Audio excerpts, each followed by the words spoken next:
Hi everyone, my name's Jack Matthews. I'm one of your current NUS delegates and I'm leader of the No campaign. Just over 90 years ago, students from across the UK came together to campaign to get quality education. They formed the NUS. Nearly a century later, the NUS has lost its way. It's so distant from individual students, it no longer genuinely represents their concerns. But more specifically to this debate, it's not working for Oxford. Indeed, many times it is shown to be working completely contrary to our work, like NUS officers continually spouting Oxbridge access myths, or giving quotes to the press about how Oxford is institutionally biased against ethnic minorities without even talking to our AUSU officers first.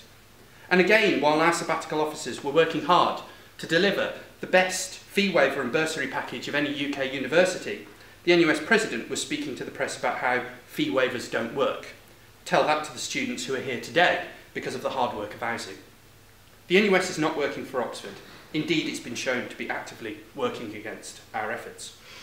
Last year, our affiliation fee was £25,000. Just 2 years ago, it was only £10,000, but by 2019, that will have more than tripled to £36,000. And while our affiliation fee is going skyward, the NUS has spent God knows how much on a major rebrand and has recently bought a yarn company. Some say that Oxford can't go it alone, that we won't be heard in the corridors of power.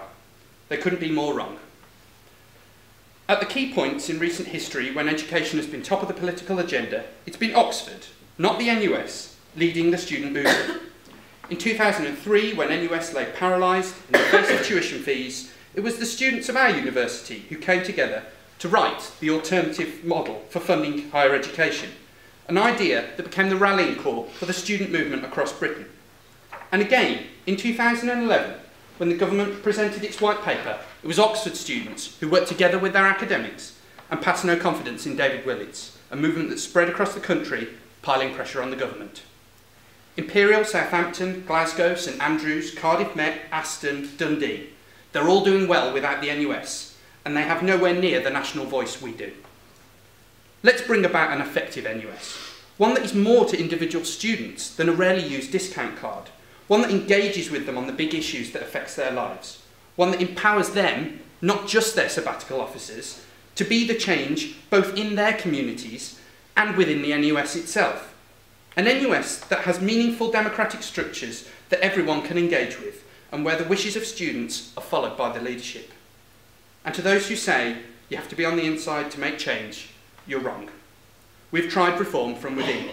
In 2011, Oxford spoke with one voice and very publicly opposed the NUS cuts to our training provision at the same time as the NUS doubling our affiliation fee.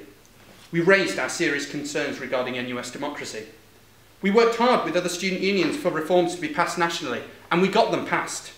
But all of this, all of it, was ignored. Now we can continue to buy into the status quo and lend our credibility to an organisation that is failing students. Or we can make a very public statement that enough is enough. We must make clear to NUS that we will not be ignored. Together, let's build a better NUS, one that we'd be happy to re-affiliate to, one that works for Oxford. So please, vote no next week.